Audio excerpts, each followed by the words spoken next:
Korean billionaire CEO ignored all the models and froze when a black bartender smiled.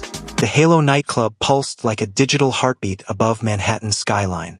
Blue light cut through designer smoke, washing over glass tables and velvet VIP sections in electric cerulean and midnight indigo. Laughter mixed with bass. Perfume clung to the air like ambition. Every soul there came hunting something, connections, validation, or the illusion of importance. At the center of that storm stood Min-ho Park. Untouchable, impossibly composed. The tech genius whose $40 billion empire had reshaped digital landscapes across continents. He didn't need to speak to command attention. One glance from those calculating dark eyes made investors stammer and rivals retreat. Women orbited him like planets trapped in gravity's pull, their designer dresses shimmering as they smiled too brightly, laughed too perfectly, each one hoping to be chosen. 50 models had approached him tonight alone. Min-ho barely noticed. Success was routine. Attention, exhausting. Then there was Zara Johnson. 3 months behind his VIP bar, and she still hadn't given him so much as a real glance. She moved between customers with effortless precision, her hands creating liquid art from bottles and ice. Expression focused, measured, indifferent. Not flirtatious, not impressed, just professional. Her authenticity cut through the artificial atmosphere more clearly than any sound. Min-ho told himself it was irritation. Felt dangerously like fascination. The first time he actually watched her work, really watched her, something tightened in his chest. Zara moved with a precision that bordered on artistry. Clean lines, perfect pores, absolute efficiency. No wasted motion, no performance. Just raw competence that made everyone else in the room look like they were trying too hard. If you've ever believed in love at first sight, this story will make you a believer. Hit that like button now and subscribe to follow this unexpected romance that proves real connection happens when you least expect it. ***. His COO Eric had hired her because she was supposedly the best mixologist in Manhattan. Not the most beautiful, not the most connected, the best. Min-ho had built his tech empire on excellence, recognizing that talent was the only currency that truly mattered in a world of constant innovation. What Eric hadn't mentioned was her absolute refusal to play the game everyone else at Halo lived by. 3 months, and she still treated Min-ho like a regular patron. Like his name wasn't worth billions. Like the fact he owned the building they stood in was irrelevant. That night, he abandoned his usual VIP section and sat directly at the bar. His entourage followed, confusion evident in their expressions. Whispers rippled through the club. Why was Min-ho Park sitting at the bar? Was someone being fired? Was a deal collapsing? "Whiskey," he said when she approached, his voice quieter than usual. "Your choice." Zara glanced at him once, expression unchanged. "Any preference?" "Surprise me." She turned away, selecting a bottle without hesitation. No nervousness, no subtle flirting. When she set the glass before him, her eyes finally met his fully. "Hakushu 18. Japanese, not American. But you strike me as someone who values quality over patriotism." Then she moved away, attending to other customers, leaving him with a glass and an observation that cut too close to truth. He sipped slowly, watching her over the rim. The whiskey was perfect, complex, unapologetic, authentic, just like her selection. For the first time since taking Tech Fusion public, Min-ho felt something like curiosity stir beneath his calculated exterior. In a world where everyone either wanted something from him or feared his influence, Zara Johnson seemed completely unaffected by his existence. The next night, he returned to the bar again. The gleaming black surface reflected the blue lighting above, transforming ordinary movements into something ethereal. Zara moved through it all like she existed in a separate reality, completely present while remaining utterly detached. Her white shirt crisp against dark skin, silver watch catching light as she poured. Mixed, created.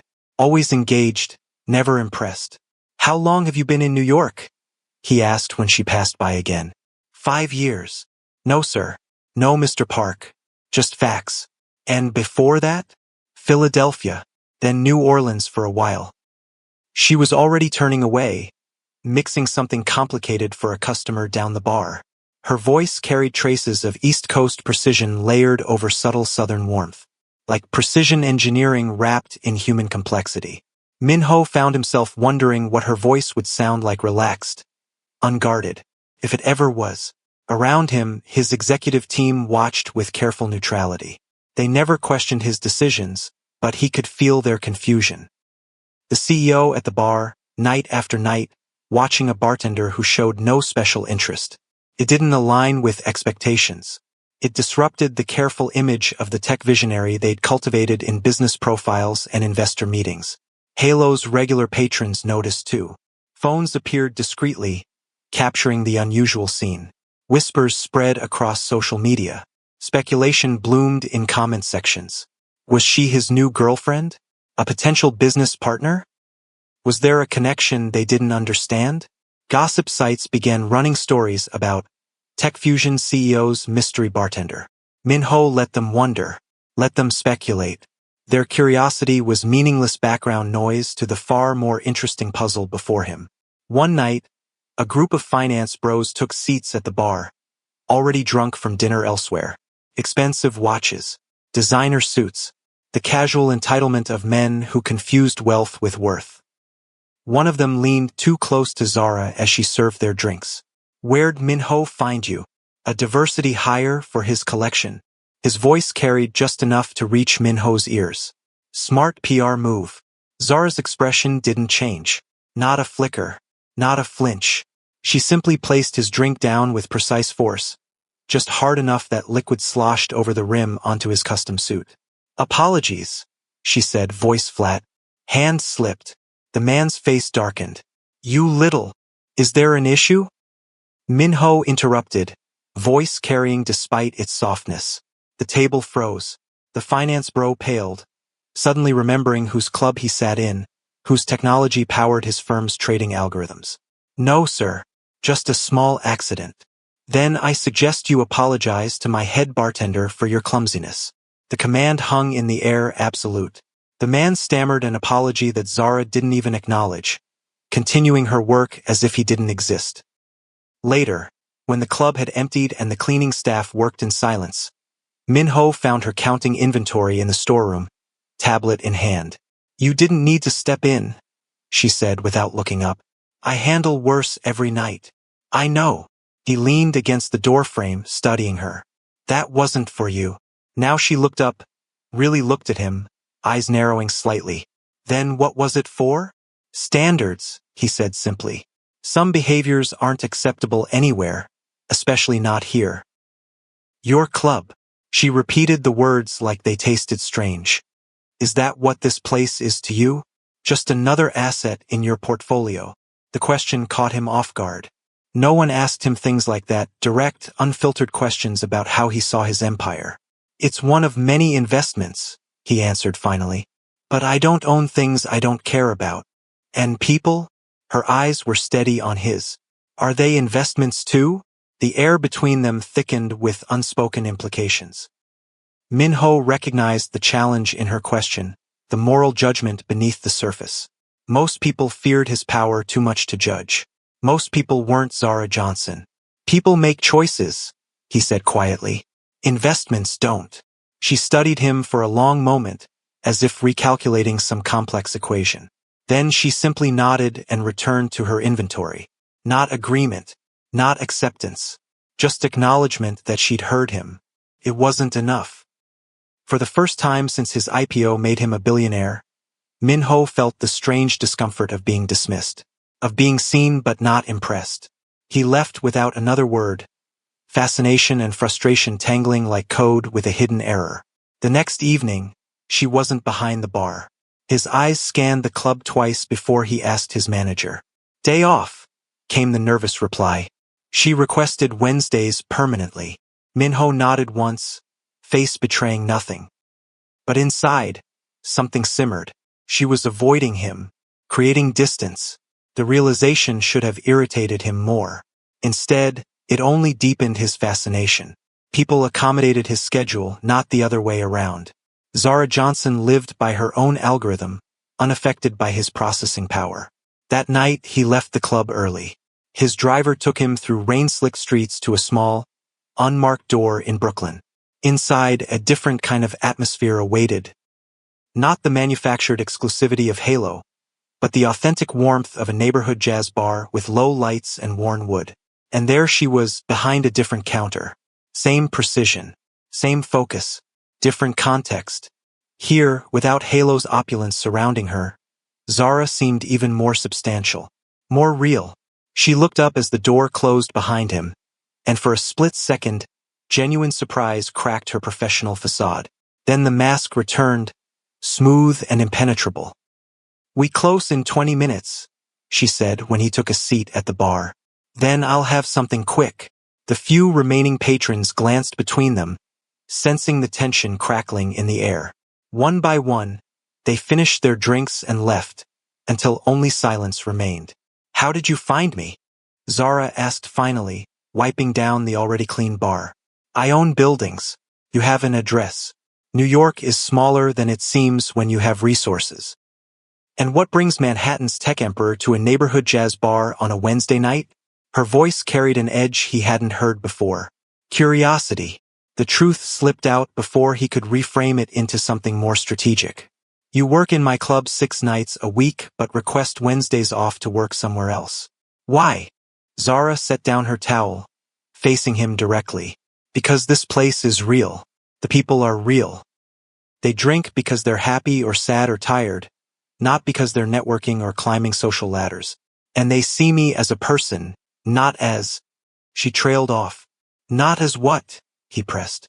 "A curiosity, an accessory, a component in your carefully designed ecosystem." The bitterness in her voice was sudden and sharp, like unexpected feedback in a flawless sound system. Min-ho absorbed the accusation silently. Was that how she saw her position at Halo? As his accessory? "You're more than that," he said finally. "Am I?" Her laugh was short, humorless. "You don't even know me." "I'd like to." The words emerged unbidden, honest in a way he rarely allowed himself to be. Zara stilled, studying him with those penetrating eyes. "Why? What could you possibly want from someone like me?" The question hung between them, heavy with implication. What did he want? Status? Control? The satisfaction of conquest? Those were the currencies his world traded in. But sitting here, in this simple bar with its authentic atmosphere and honest shadows, those answers felt empty. "Authenticity," he said finally. "In my world, it's rare." Something flickered across her face. Surprise, perhaps, or recognition. She opened her mouth to respond when her phone vibrated loudly on the counter. Glancing at the screen, her expression shifted. "I have to close now." The moment had passed, the wall rebuilt. Min-ho nodded, leaving cash on the bar that would cover every patron's tab for the night. As he stood to leave, he hesitated. "Halo isn't all artificial and performance," he said quietly. "Some things there are real too." She didn't answer, already turning away to close the register. He left without looking back, the night air cool against his face. Something had shifted between them, not broken, not yet connected, but irrevocably changed. The path of true love is never easy. Comment below if you think they should fight for their relationship or if some differences are too great to overcome. Don't forget to subscribe for the dramatic conclusion. Asterisk asterisk. The next night, she returned to Halo, professional as always. But now when their eyes met across the crowded club, something new lingered in the glance. A shared secret, perhaps, or a mutual challenge. Weeks passed. Min-ho continued his silent observation from the bar. Zara continued her perfect performance behind it. But small changes emerged in their carefully maintained distance. Sometimes she would place his whiskey before him without being asked, selecting a different rare bottle each night that somehow matched his mood. Sometimes he would notice details about her. A new earring, tired eyes, a barely perceptible tension in her shoulders, and ask brief, careful questions that she answered with equal care. They were building something undefined between the cracks of their established roles. Not friendship. Not romance. Something unnamed that existed only in glances, in whiskey selections, in the careful measure of personal space maintained between them. The models who had once competed for Minho's attention noticed the shift. Their desperation took on a sharper edge, perfume heavier, smiles wider, approaches more direct. As if volume could compete with authenticity. As if persistence could replace what they lacked. The ability to see him as something other than a billionaire prize to be captured. One of them, Elise, a runway model with perfect features and calculated ambition, approached Zara at the bar during a quiet moment. "Whatever you think you're doing with Minho, it won't last," she said, voice sweet with poison. "He goes through phases. The intellectual challenge, the unattainable conquest, the temporary distraction. Then he moves on." Zara continued polishing a glass, unbothered. "Thanks for the insight." "He's not looking for an equal," Elise pressed, perfect nails tapping against the bar. "He's looking for a novelty, the bartender who doesn't worship him. Once you break, once you show interest, the game ends." Zara finally looked at her, really looked, with eyes that had seen too much to be intimidated by practiced cruelty. "Is that what happened to you?" she asked quietly. Elise's face flushed with rage. "You don't know what you're playing with. His world will chew you up and spit you out before you even understand the rules." Zara set down the glass, leaning slightly forward. "And women like you? What does it do to them?" The question hung between them, sharp and dangerous. Elise retreated without answering, dignity barely intact. But the encounter left ripples, invisible but expanding. The whispers grew louder. The social media speculation intensified. The atmosphere in Halo thickened with jealousy and resentment. Minho ignored it all with practiced indifference, but Zara felt the weight of unwanted attention growing heavier. Staff who had once been friendly became distant. Customers made increasingly complicated orders, then complained they weren't right. Even her tips began to suffer as regular patrons chose other bartenders. One night, after closing, Minho found Zara on the rooftop terrace where employees sometimes took breaks. The city spread below them, a galaxy of lights against velvet darkness.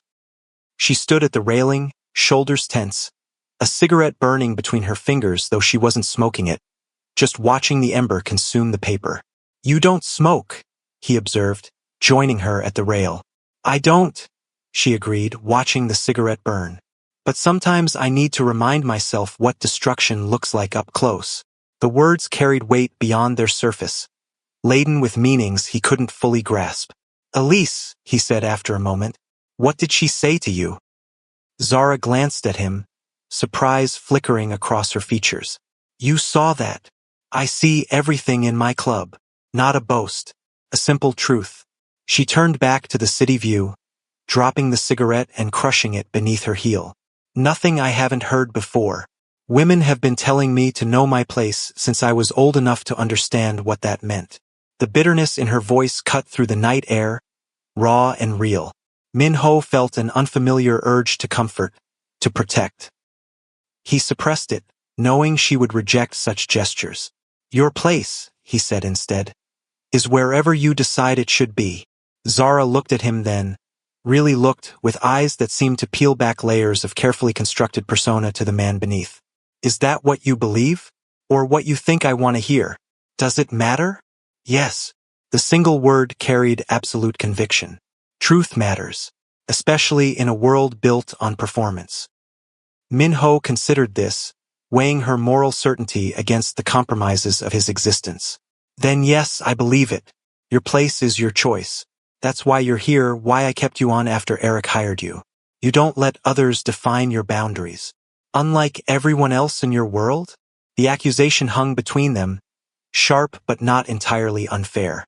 Everyone in Minho's orbit existed in carefully defined roles: employee, investor, competitor, entertainment. Boundaries enforced by money and power and expectation. Except Zara, who carried her boundaries within herself, unshakable and absolute. "Yes," he admitted finally, "unlike everyone else." The honesty seemed to surprise her, softening something in her expression. "Why do you come to the bar every night, Minho? Why watch me work? Why follow me to Brooklyn? What are you looking for?" The questions tumbled out, one after another, as if a dam had broken. Questions she'd been holding back for months. finally released into the night air between them. Minho turned to face the city again, finding it easier to speak truth to darkness than to those penetrating eyes. I don't know, he said simply. That's what interests me, not knowing. In my life, everything is calculated, measured, known. Risks assessed, outcomes predicted.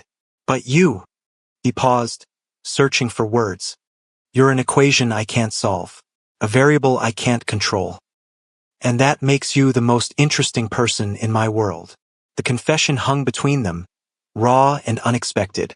Zara was silent for so long he thought she might not respond at all. When she finally spoke, her voice carried no judgment, only quiet understanding. That's a dangerous thing to be in your world. The most interesting person. Yes, he agreed. It is. She nodded once, absorbing this truth. Good night, Minho. As she walked away, he remained at the railing, watching the city that belonged to him yet somehow failed to fill the hollow space expanding in his chest. Something had shifted between them tonight. Not broken, not connected, but irrevocably changed. Days passed. Their cautious dance continued. Minho at the bar each night, Zara creating liquid perfection with mathematical precision. But the space between them had narrowed, filled with something that wasn't quite trust but wasn't quite wariness either. Something more dangerous than either. The tech blogs noticed. Min. H.O. Park's mysterious bartender. Romance or business strategy? Read one headline.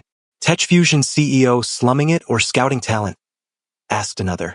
Photos appeared grainy, distant shots of Minho watching Zara work, of them talking at the bar, of the moment their fingers brushed during a drink exchange. Zara saw the stories, felt the attention like a physical weight pressing down on her carefully constructed independence. The Brooklyn Jazz bar manager asked if she was quitting, assumed she was moving up in the world. Regular customers started treating her differently, some with new deference, others with resentment. The simple authenticity she had carved out for herself was eroding, replaced by narratives she hadn't chosen. Then came the morning her phone buzzed with a message from her roommate. Check your email now. In her inbox sat an offer from a Silicon Valley tech giant. A six-figure position in their experiential marketing division. A role suspiciously aligned with her mixology background. A job she had never applied for. That night, she slammed a whiskey down in front of Minho with enough force to startle him. Did you do this? She demanded, sliding her phone across the bar. Email displayed. Minho glanced at the screen, confusion genuine in his expression. No. What is it? Job offer. Silicon Valley. Twice what I make here. For qualifications I don't have on paper. Her voice was tight with controlled anger. Seems like the kind of thing that happens when someone wants to move their pet project to a more convenient location. Understanding dawned in his eyes, followed quickly by something that might have been hurt. I didn't do this, Zara. She studied his face, looking for the lie. Found none. Then who did? I can find out. He reached for the phone, then stopped, waiting for her permission. She nodded once and he took it, reading more carefully. This has Eric written all over it. Your COO? Confusion replaced some of her anger. Why would he? Because he thinks you're a distraction. Because he manages my image as carefully as our stock price. Minho's voice was cool, controlled, but something dangerous lurked beneath. He's trying to solve a problem, and I'm the problem, not a question. Minho met her eyes directly. To him, yes. To me. The unfinished sentence hung between them, heavy with implications neither was ready to voice. I'll handle it, he said finally, returning her phone. This won't happen again. Zara took the device, their fingers brushing in the exchange. The brief contact sent electricity up her arm, unwanted and undeniable. That's not the point, she said quietly. The point is that this, whatever this is affecting my life, my privacy, my choices. People are watching me, speculating about me, making decisions about me, all because you decided I was interesting. The accusation hit its mark. Minho's expression shuddered, the careful mask of the CEO sliding back into place. You're right. I apologize. The formality in his voice hurt more than it should have. Zara opened her mouth to respond, but a customer called for her attention.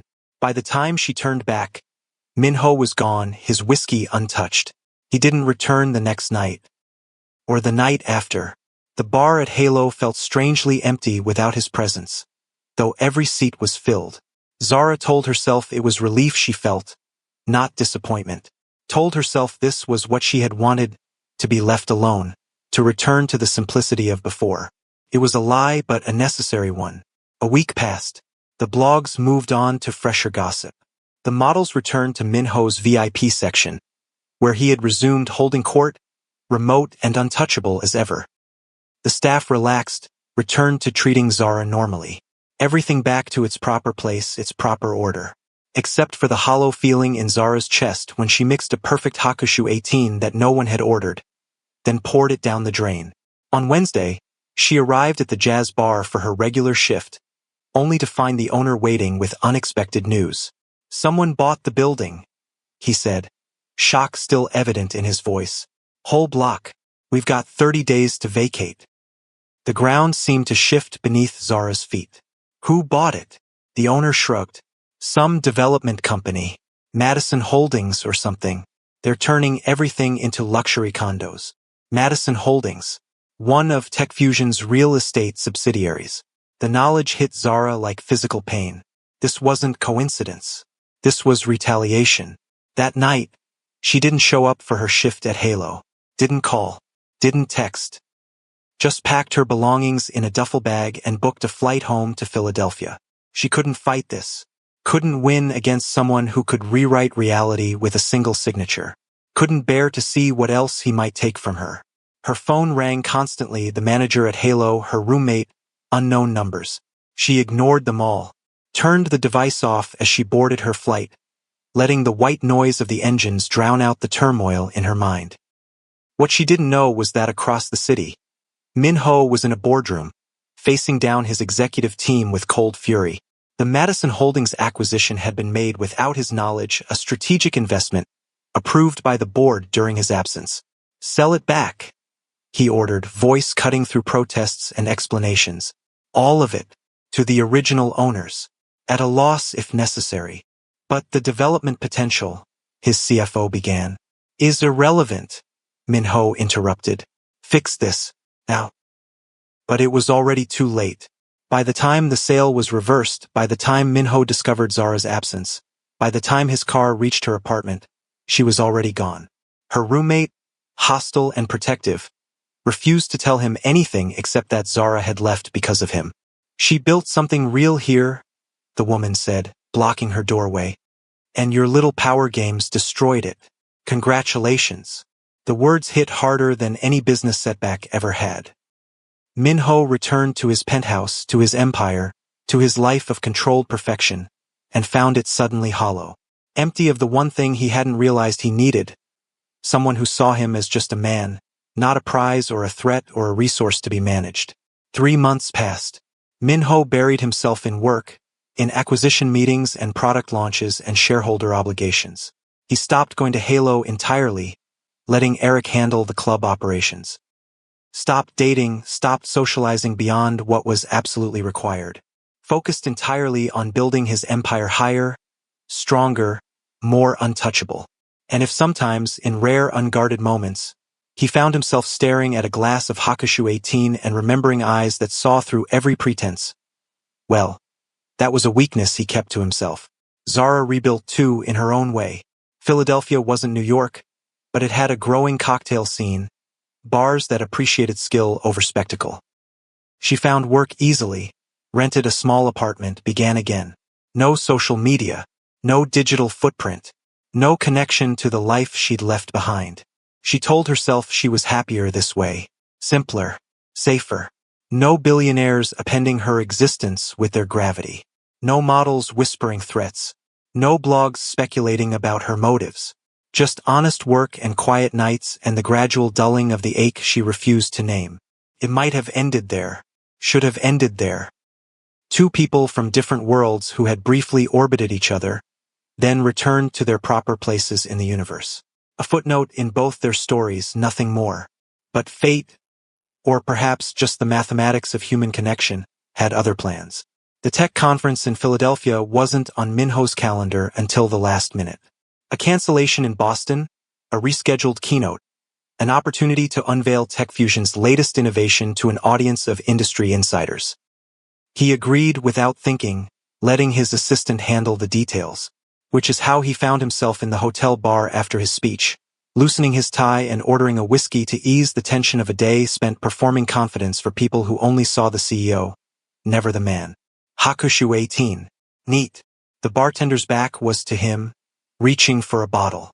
Something about the movement, the precision, the economy of motion, triggered a memory so sharp it felt like physical pain. "We're out of the Hakushu," a voice said, and Minho's world stopped turning. "But I can offer you Yamazaki 12 instead. Similar profile, slightly less smoky finish." Zara turned, glass in hand, and froze when she saw him. Recognition, shock, and something unreadable flashed across her face in rapid succession before her professional mask slid back into place. "Mr. Park," she said, and the formality was a wall between them. "I didn't realize you were speaking at the conference." Minho felt like he'd been struck. All his billions, all his power, all his careful control, and he couldn't form a single coherent thought. Could only stare at her familiar movements, her composed expression, her eyes that had haunted him for 3 months. "Zara," he managed finally, her name like a prayer on his lips. "I didn't know you were in Philadelphia." "Home territory," she said, placing the whiskey before him with perfect steadiness despite the storm he could see building behind her eyes. "Excuse me, I need to help other customers." She moved away, attending to patrons down the bar. Professional, distant, untouchable in a way he had never been, despite all his wealth and power. Minho sipped his whiskey, watching her work, feeling like he'd stepped back in time to that first night at Halo when she caught his attention with her authenticity. But now there was history between them, misunderstandings, pain. He stayed until closing, nursing that single drink, waiting as the bar emptied. Zara ignored him as long as possible, cleaning glasses, wiping surfaces, counting receipts. But eventually, they were alone, the silence between them heavy with unsaid words. "I didn't know you would be here," he said finally. I didn't plan this." "Didn't you?" Her voice was tight with controlled emotion. "The way you didn't plan to buy my bar and close it down?" "I didn't." The words came out more forcefully than he intended. "That was done without my knowledge. By my board.